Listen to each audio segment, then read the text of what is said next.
Egg-associated salmonella is a serious health problem. Fever, abdominal cramps, and diarrhea beginning 12 to 17 hours after consuming the contaminated food or beverage last for 4 to 7 days. They say the diarrhea can be severe and the person may be ill enough to require hospitalization. So again, um, salmonella is bad. It was a private company. They earned quite a bit of money. The Schwann's folks, this is mainly sort of a door-to-door thing with their trucks. And one of the things they say about this, pre-crisis, that the drivers had excellent relationships with their customers. In fact, I had a student in my day class talk about how they got Schwann's, and the Schwann deliverer guy would bring treats to their dogs and come inside and hang out with them. So that's establishing that connection. That's awesome. And so they were very popular. They say, but they had really good relationships with their customers, but it ended up, after the outbreak was enormous, they said. At least 224,000 people in 35 states became ill. Again, it was the largest foodborne illness outbreak in history. And you think, whoa, how can they recover? But they did. They had a guiding philosophy, and that is mainly from Alfred Schwann, who was the company president. Schwann's manager of public affairs recalled that Schwann asked simply, if you were a Schwann's customer, what would you expect the company to do? So in light of that, that was in 1996, they made right choices. They issued apologies, refunds that were delivered straight to the customers from the drivers. They had a consumer hotline. They compensated for medical treatment. So they had that face-to-face stuff with the drivers so that they could actually face-to-face, we're sorry. And they were able to, because of the nature of the business, pretty quickly identify who got the tainted ice cream. And then with the hotline, they didn't have recordings. They had real people answering the phones. Imagine that. Wow. Real people answering a phone? Holy moly and a monkey. And at its peak, 15,000 calls a day. But it gave the customers a direct way of talking to the company.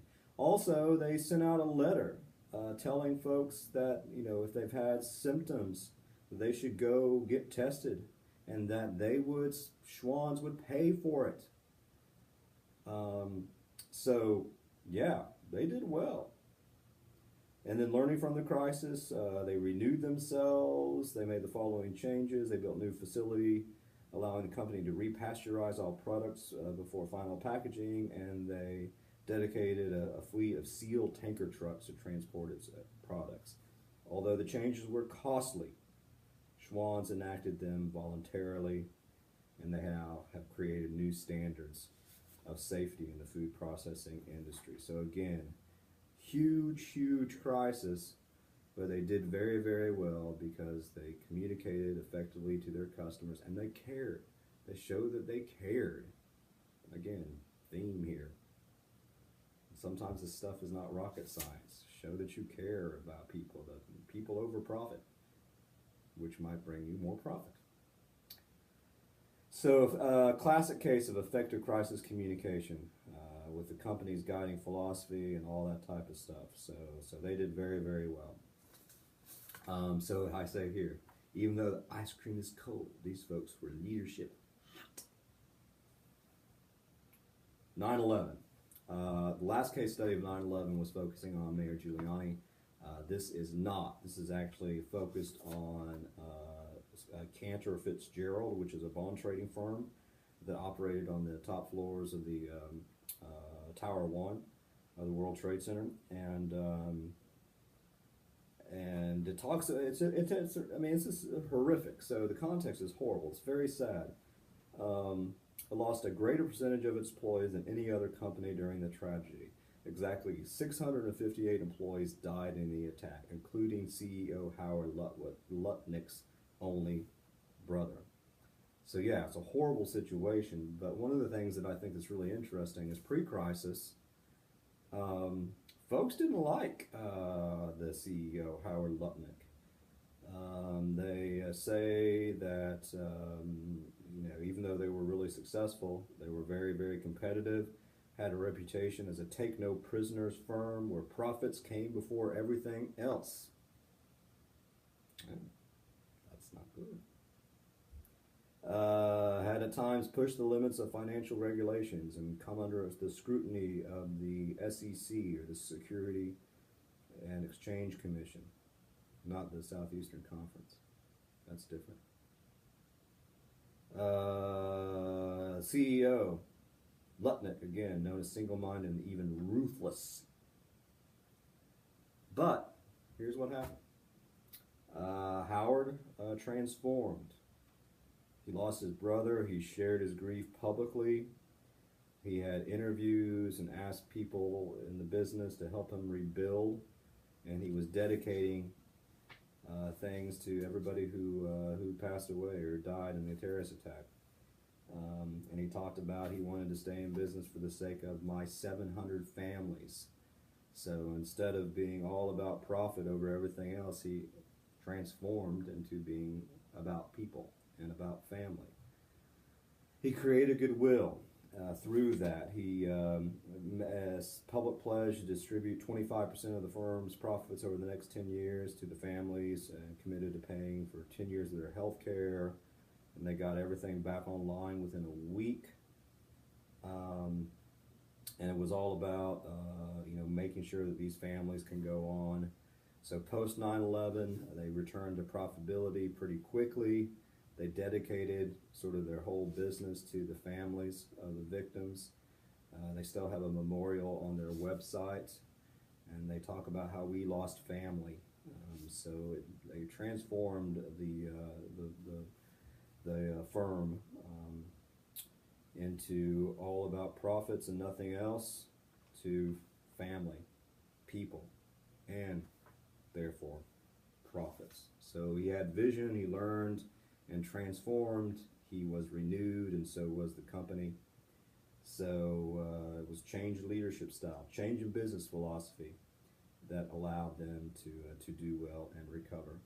So again, they say effective here because he changed, he transformed his communication, his leadership style, etc. Katrina. Yeah, they did well, didn't they? This is horrible. You all know that I have a connection to all this. I didn't live in Louisiana at the time, but I have a lot of friends who live in New Orleans, and I got people who lost homes and all sorts of stuff. So, yeah. Terrible, terrible, terrible situation. Folks are still trying to recover. Folks had to move. They just devastated. Not only did so many, it was 15,000 people died. It's just horrible, horrible, horrible. But everybody, pretty much on every level of leadership, screwed up. So it's a really good case study of how not to be a leader. It talks a lot about the background. It was sort of a crisis waiting to happen. The levees were in bad shape. All these sort of things, and because of the nature of the geography of it all, it's just. But in any case, it's one way they could have redid the levees beforehand, but maybe too much money. But in any case, so it talks a little bit about it wasn't seen as a major threat, and a lot of folks didn't communicate and coordinate effectively. Basically, we got three folks here. We got the governor of Louisiana, we got Mayor Ray Nagin, and then we've got President Bush, and pretty much all of them screwed the pooch. It talks about how all of them basically spent most of their time, instead of trying to coordinate, they are shifting blame for failure in response to each other. And so even as the disaster unfolded, really folks weren't learning all about the flooding until the second and third days and all that type of stuff. Eventually, there were over 50 breaches in the levees. 80% of New Orleans was flooded, some parts under 15 feet of water. And there was lots of confusion. Folks didn't know what was going on, in part because the governor said we're prepared, but they weren't.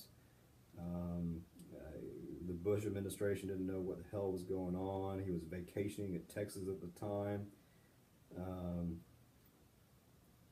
And even on September the 2nd, even as everything was going horribly, and there were people stranded in the Superdome and nobody was being helped, President Bush told FEMA's director Michael Brown, "Hey Brownie, you're doing a heck of a job." Brownie was not doing a heck of a job. Oh, so and Ray Nagin was a prophet over people. He could have, he didn't want to do the evacuation or mandatory evacuation because maybe he didn't want to lose lawsuits or lose money. And so even though they did evacuate about 90% of the folks, that always leaves the poor and the disabled and everything like that. And then, of course, the media reports about all of this. The nation was shocked. It became a huge scandal. And, you need to do some research on the long-term impact here, but it's just a horrible, horrible situation. And so the summary here is basically they just did a horrible job. It represents one of the most severe natural disasters in U.S. history. It also represents one of the most poorly handled in terms of crisis communication. Leaders were more interested in shifting blame and responsibility than helping people evacuate or survive. Leadership at all levels of government, FEMA, including FEMA, failed to respond appropriately to citizen communication needs. It's a classic case on how not to respond to a natural disaster. So you write the paper. How would you do it better? That would be something I'd really like to see if you pick this case study, which I think this would be a really good case study to pick. Then we got the last one, GM, General Motors, and they like GM, sort of. It talks about the context. The big three folks were losing money because they made gas guzzlers and everybody was buying Japanese stuff. Like me, got my Honda Fit because I'm fit. It's a lifestyle.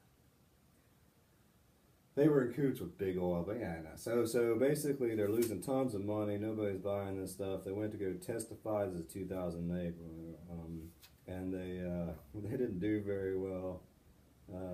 Members of Congress pointed out that all three executives had flown in on private jets to ask for a government handout. So they were sent back to Detroit to come up with detailed turnaround plans, and they came back to Congress and they asked for money, and they got money. And in March of that year, the Obama administration had an auto task force, told Rick Wagner, who was the CEO of GM, to step down. And then they filed for bankruptcy. And so they have bankruptcy stuff. They talk about both GM and Chrysler, but then they start talking more specifically about GM, because they had TV ads and a new vision for GM. They had one senior manager who remained was Bob Lutz, and the television commercial admitted mistakes. And in 2010, Lutz was interviewed about the future of GM. They talked about Chapter 11, which is the bankruptcy. It really did permit us to fundamentally fix the company, so it becomes a model of renewal here. And I actually have the YouTube thing right here if you want to watch it. One of the commercials, and it's really a powerful commercial about how they have renewed the company. And then at the end, the summary here is that GM case study provides a valuable lesson for effective crisis communication. It was a complex financial situation. They didn't do all that great first, but they renewed their business trajectory. They renewed their company. So our authors sort of like these guys because they renewed. So those are your case studies. Pick one and write well, because at the end of the day, I hope everybody gets an A+. Work hard. And happy Easter. Thank you, Easter Bunny.